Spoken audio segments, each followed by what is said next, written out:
Sixers fans, how we feeling out there? Hey y'all, my name is Lauren Gordon.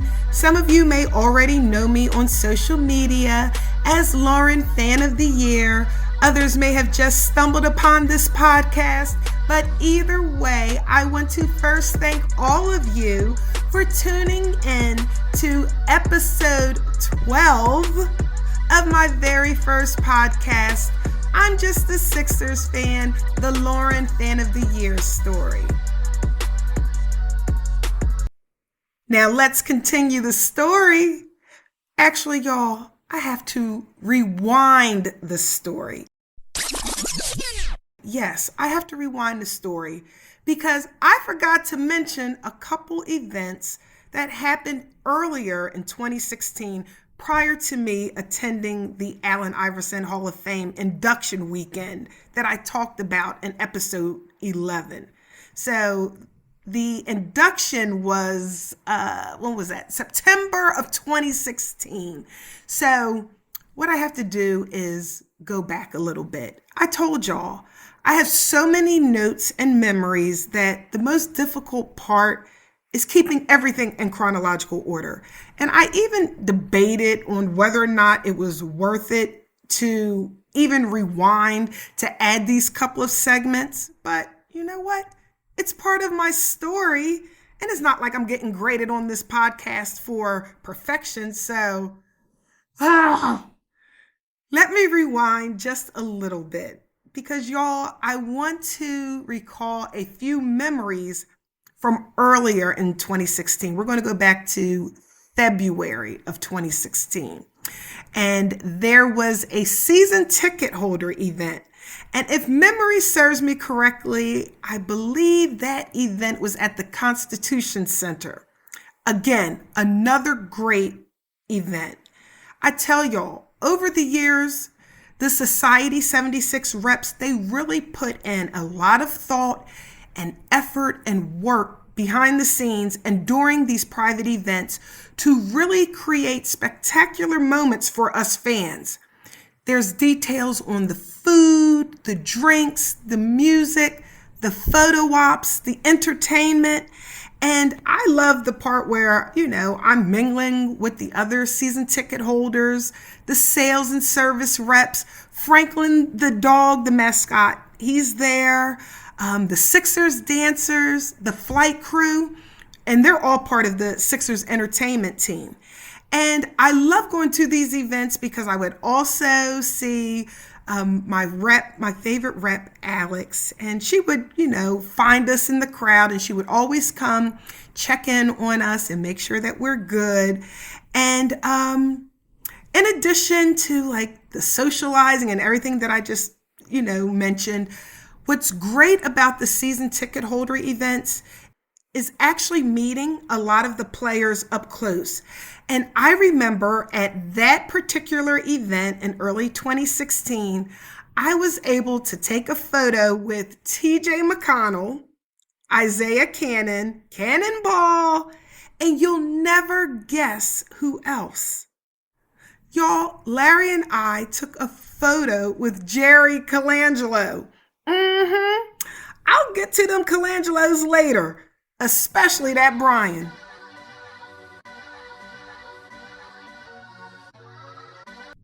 So the following month, which would be March of 2016, I was one of 6 Sixers fans invited to have breakfast with Coach Brett Brown at the NovaCare Center. Seriously, how cool is that, right?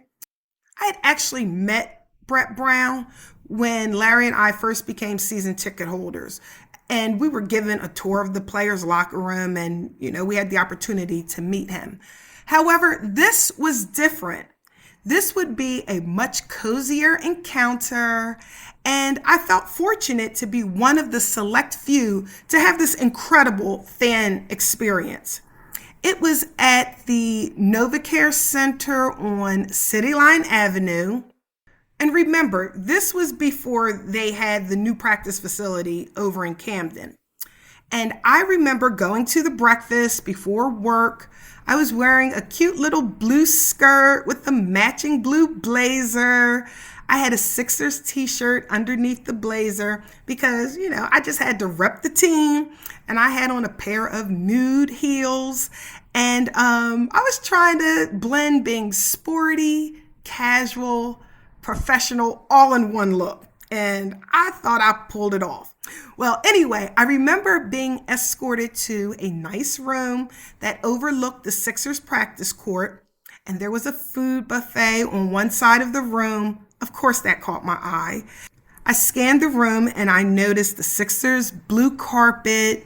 There were white tablecloths over the tables and fancy blue upholstered dining room chairs. And I was like, ooh, this is swanky.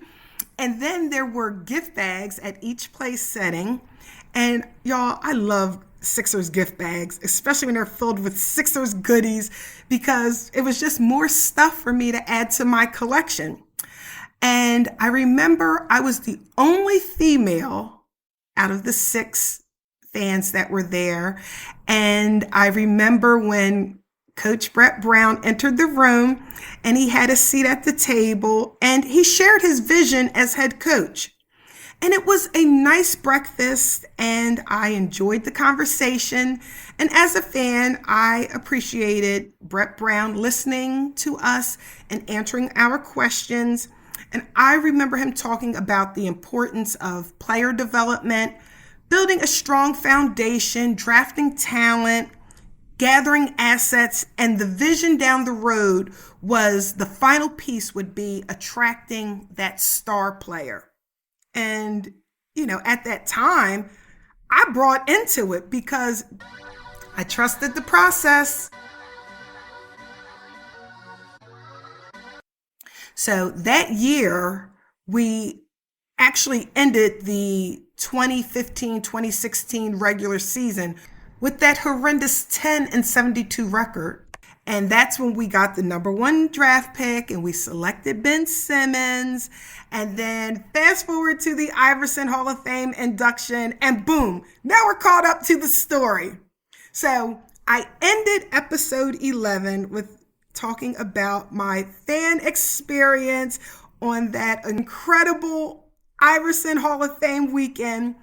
And that was in September of 2016. So now let's continue the story.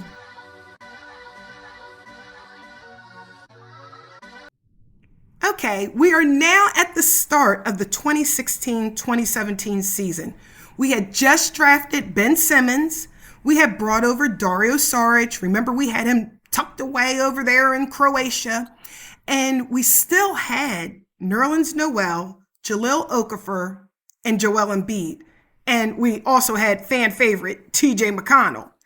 And I remember on October the 1st of 2016, I felt so honored because I was one of the select few season ticket holders who was invited to come to the Wells Fargo Center to autograph the commemorative Sixers floor. That floor would be played on for 6 NBA games and then transported to the Sixers practice facility. And I had the opportunity to add my autograph, and I forged Larry's signature, so that our names would forever be a part of Sixers history. That's cool, right? On October 19th, my girls and I attended a Sixers open practice at the Liacouras Center. We had really good seats and we sat close to the floor, and we were able to see the players up close. I had already met a lot of them at different events, but y'all, it is always great to watch a basketball game courtside or as close to the courtside as possible. And it was only a practice scrimmage, but it was still a lot of fun. But what I remember about that open practice was TJ McConnell was there to dunk the ball. And to the fans' delight, y'all, he made a really nice dunk. And at the end, he just ran out of the arena. And what's funny about my memory about TJ is that TJ McConnell was a huge fan favorite from like the beginning. And I think it was because he hustled, he was scrappy, and us Philly fans, we love players like that. Players who have a great work ethic and they give 110%. As a blue collar city, we're hardworking. We love players who reflect that. And that was TJ McConnell.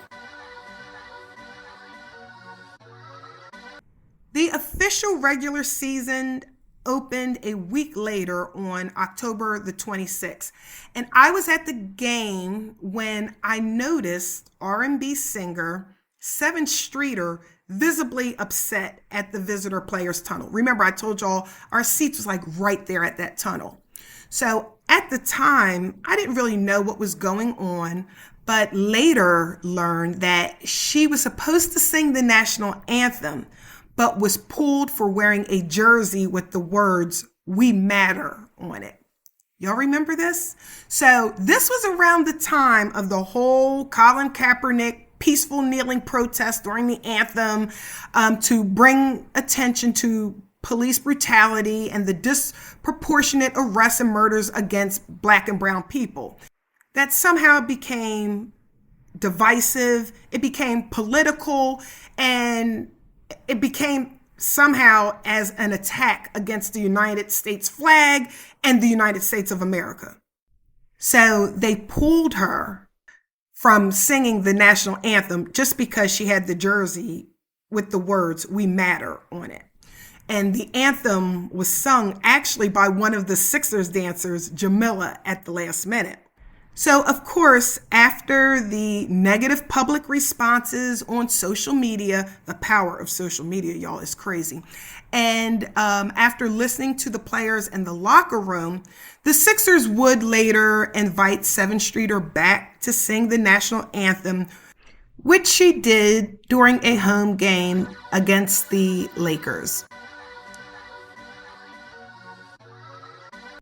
In November of 2016, we had traded Jerami Grant to the Oklahoma City Thunder for Ersan Ilyasova and a 2020 first-round draft pick. Now, y'all, fast forward to 2020, that pick would turn into selecting Tyrese Maxey. Woo! I can't wait until I get to that episode. Okay, I can't get ahead of myself. This is one of my problems. I want to fast forward to all the good stuff, but I have to stay present. We're still in November of 2016. Y'all, my game day routine would consist of entering the arena 90 minutes before tip-off. This was one of the great perks of being a season ticket holder because you got to beat the crowd entering the building. The doors would open to the general public an hour before tip-off, and that extra 30 minutes makes a world of difference. So my pregame routine was, the same. I'd enter the building, make my rounds, say hi to the ushers that I had met, over the years. And then I would stop at the StubHub photo booth. There you could take a complimentary commemorative game photo. And at the bottom of the photo, it would be the game date and the game opponent. And the StubHub rep would place the photo in a plastic sleeve and attach a Sixers StubHub lanyard. And you had the option to have the photo sent to you via text or email. And this was great because I could quickly upload my game day photo to Facebook and have a memorable keepsake for each game. And then I would walk over to the designated driver booth, and that's where you sign in, you show your driver's license, pledge not to drink that evening, and they give you a voucher for a free soft drink or bottled water. Y'all, this is a great deal because as y'all know, the concession at the arena is expensive, especially if you're there every single home game. And I always say, hey, if it's free, it is me. So y'all, I would grab my free soda, buy some nachos with the cheese and the salsa and lots of jalapeno peppers. And then I'd walk over to the customer service booth to pick up my game day poster. And over the years, y'all, I would say I gathered about 100 of those StubHub commemorative photos and those game day poster handouts. And yes, I kept them all. It was early that season where I was beginning to see the increased number of fans in the arena and the excitement that came along with drafting Ben Simmons, even though he wouldn't play this season due to a foot injury. I'd finally make it to my seat next to Larry, where I'd take a bunch of selfies, chat with my friends in my section, Steve and his boys who sat in a row behind us, and of course Susan and Dennis, who sat in a row in front of us. And Alex, our rep, would make her way through the crowd to come by and check on us to make sure we were good. And I could always spot Alex in the arena. It didn't matter where she was, because she would carry her polka dot clipboard and she would always have a smile on her face. And I was always excited to see Alex. She'd chat for a bit and then she'd be off on her way. And then I would get settled in my seat and I would be ready for tip-off. And y'all, no matter what, to this day, I always make it a point to make sure I am in my seat comfortable before the lights are dimmed for the national anthem. I always look forward to going to the games. Watching Sixers games, whether live or on television, was something Larry and I did before we even met each other. And then once we began dating, it was something we enjoyed together before we were married with kids. And now that we had kids, it was something that we all enjoyed as a family. Larry and I both worked hard, and it was a lot raising 4 kids. And we didn't have a lot of money left at the end of the month, but we knew if nothing else, we always had the Sixers games to look forward to. It was a night out for Larry and me, sometimes with and sometimes without the kids. And going to the Sixers games became just a huge part of our life as a family. And it wasn't just about the game. It was the fan experience. There were the Sixers dance team performances, the flight squad acrobatics, the antics of Franklin the dog. And I remember seeing Patti LaBelle singing the national anthem. I think I mentioned that in another episode. And we would always anticipate who would ring the pregame bell and which surprise guests may be at the game that night. I remember seeing Belle Biv DeVoe, the now late Biz Markie, the Sugar Hill Gang perform at halftime. So basically, for the price of a game ticket, you would get nonstop entertainment, halftime mini concerts, and a Sixers basketball game. That's a great night out for the family. Also, the entertainment team would have these fan interaction games that would go on throughout the basketball game where you could win fabulous Sixers prizes.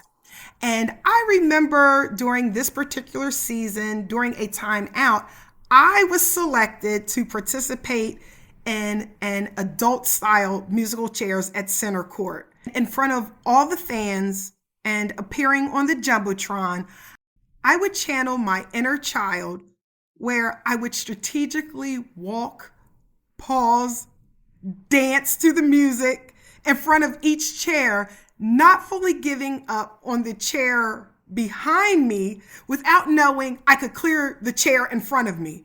And y'all, I did pretty good. I told you I'm real competitive. But I only lasted about 3 rounds before getting eliminated in the semifinal round. But y'all, it was so much fun. And I would also be selected to participate in a Sixers version of the Shell game, where all eyes were on the Jumbotron, where an animation of SEPTA train cars were being shuffled back and forth, up and back, they would spin it around in circles. And then Christian Crosby, the arena host, asked me to guess if Franklin the dog was hiding behind SEPTA car number 1, number 2, or number 3. With my favorite number being number 3 because of Iverson, I would blurt out, "Number 3!" And then SEPTA car number 3, the door opened and Franklin the dog was standing there waving. And I would jump for joy because I selected the right car. And I would do my victory dance after winning a $100 gift card to Golden Nuggets Jewelers. So y'all, being a season ticket holder, attending all the home games was a highlight of my life. Even though we weren't necessarily winning a bunch of games, I felt like a valued fan, having experiences that most people only dreamed of. And little did I know I would be creating so many memories. Early in that 2016-2017 season, my favorite active Sixer was Nerlens Noel. I don't know why. He wasn't like this superstar. He was a decent player. But for some reason, I found Nerlens to be relatable and someone I connected with as a fan. It was during this time when Nerlens was frustrated with his role and he publicly stated, "I think I'm too good to be playing 8 minutes." And y'all, I agreed with him. He was sent back and forth to the G League team, the Delaware Bluecoats, and when he was on the roster, he sat at the end of the bench with no playing time. I began to think that the organization had something against Nerlens, but I couldn't understand why he couldn't get any playing time. Then I started thinking, perhaps playing Nerlens would equate to us winning games, and if the plan was to tank, then Nerlens obviously didn't fit with the plan. And around this time, I would make many Facebook posts stating that I didn't like how the organization was icing out my boy Nerlens. So even though Nerlens wasn't getting much playing time, y'all, watching the games was becoming more and more exciting. I remember the game when there was 1.5 seconds left. The game was tied, and Dario Saric's inbound pass to Rocco won the game in regulation. So exciting. And I also remember the game when TJ McConnell had a turnaround jumper game winner at the buzzer. And that's when he jumped in the air with the fist pump, Michael Jordan style. And at the end of that game, y'all, I know y'all know this infamous picture. That was that moment when Embiid was holding TJ's face like, "We did it." Okay, so now it's the new year. It's still the 2016-2017 season, but we are now in January of 2017. It's a new year. And I remember on January the 13th, I made a post on Facebook that said that the Sugar Hill Gang was performing at halftime. I told y'all they had great concerts. And I noted that my Sixers had won 5 out of 6 games. We had won 3 games in a row. On January 17th, I made another post that Joel Embiid scored 22 points and grabbed 12 rebounds, and there had been 5 20-point, 10-rebound games by rookies that season. All 5 of them came from the Sixers. Joel Embiid had 4 of those games. Dario Saric had 1. On January 19th, I made a Facebook post that Joel Embiid had scored 26 points and grabbed 9 rebounds. Embiid had become the second rookie in Sixers history to score 20 points in 10 straight games. AI had 11 straight in the 96-97 season. Embiid had scored at least 20 points and grabbed at least 5 rebounds in each of his last 10 games. The only other rookies over the last 20 years to have a streak like that was Tim Duncan and Blake Griffin. On January 28th, I made a post highlighting the team's diversity that read, "My Sixers are special. The players come from diverse backgrounds: Australia, Cameroon, Croatia, Turkey, France, Spain, Canada, along with the American players. Yet they have a brotherhood and sense of team like no other, respecting diversity." And of course, I was referring to Ben Simmons was Australian, Embiid was from Cameroon, Sarge was from Croatia, Ilyasova was from Turkey, TLC was French, Rodriguez was from Spain, and Nick Stauskas was Canadian. I would also add to that post, we all could learn a lot from my Sixers. Go Sixers. Y'all have to remember, during this time, our nation was divided. Well, it still is kind of, but it was really bad back then. And I just wanted to show the value in diversity and respecting our fellow human beings. On February the 2nd, Joel Embiid was Rookie of the Month. Looking back, this was actually a very pivotal season. Okay, so I'm checking my notes here, and I see that on February the 11th, I remember, this is just something I'm sharing with y'all. I was moseying around the Wells Fargo Center before the game, and I remember seeing a rep at a table handing out stuff. So y'all know I'm not shy or bashful. So I walked up to the table and I asked, is this a giveaway for season ticket holders? And the rep smiled at me and said, nope, this is for owners only. And I wasn't offended. And I looked the rep right in his eyes and I said, all right, give me a few years. I'll be back. Goals. Y'all, that is my goal. That is a dream of mine, that one day I will have enough money to become part owner of my Philadelphia 76ers. You know those memes that be like, when I win the lottery, I won't make an announcement, but there will be signs. Well, y'all, that will be the sign. Okay, also in February, we traded Ilyasova to the Atlanta Hawks. I have that note. And on February 23rd, which is also my sister Kelly's birthday, I would learn that my favorite Sixer at the time, Nerlens Noel, was traded to the Dallas Mavericks for Justin Anderson. So y'all, I was at work at the time, sitting in my cubicle when the news broke. And I knew that Nerlens was a competitor and wanted more playing time. And I knew that he was frustrated about sitting at the end of the bench and being sent back and forth to the G League, Delaware Bluecoats. But y'all, I didn't want him to leave our Sixers. I didn't want to see him in another team's uniform. And even though I had only met him a few times, I felt like he was a good kid. And I told y'all in an earlier episode that Nerlens reminded me of my cousins and my own family. So y'all, I could feel the sadness and emotions growing.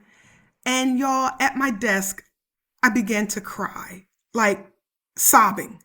And my coworkers, Dan and Ian, walked past my desk and they were like, Lauren, are you okay? And embarrassed, I'm like wiping away the tears, but it seemed like the harder I wiped my eyes, the harder the tears continued to fall. So in between sniffles, I told them that I was sad that we had traded away Nerlens Noel and he was my favorite player. Ian tried to console me and was like, geez, I knew you were a Sixers fan, but I didn't know it was like to this extent.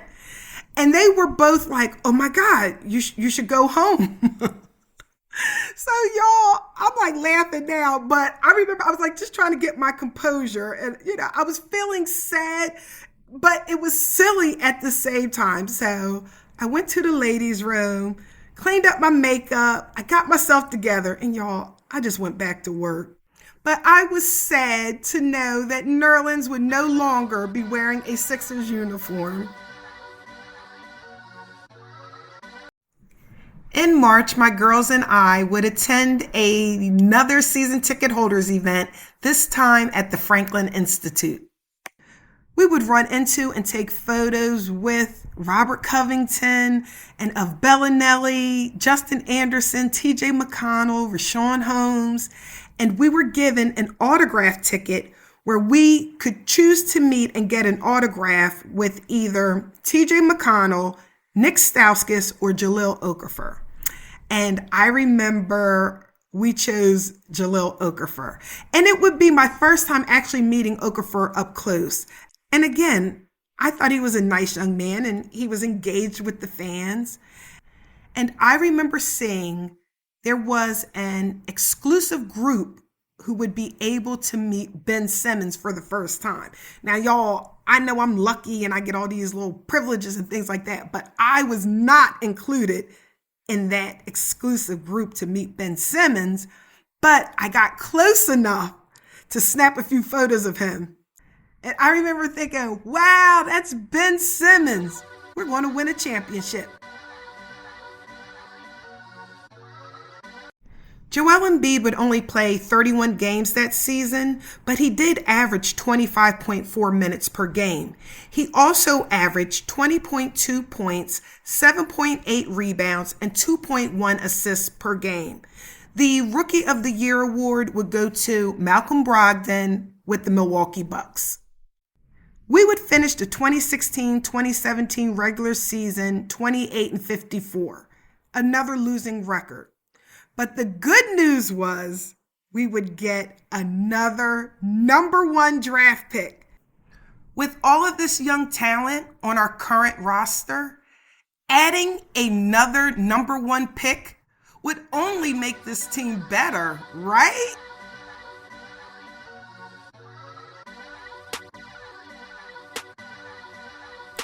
Thanks for tuning in, y'all.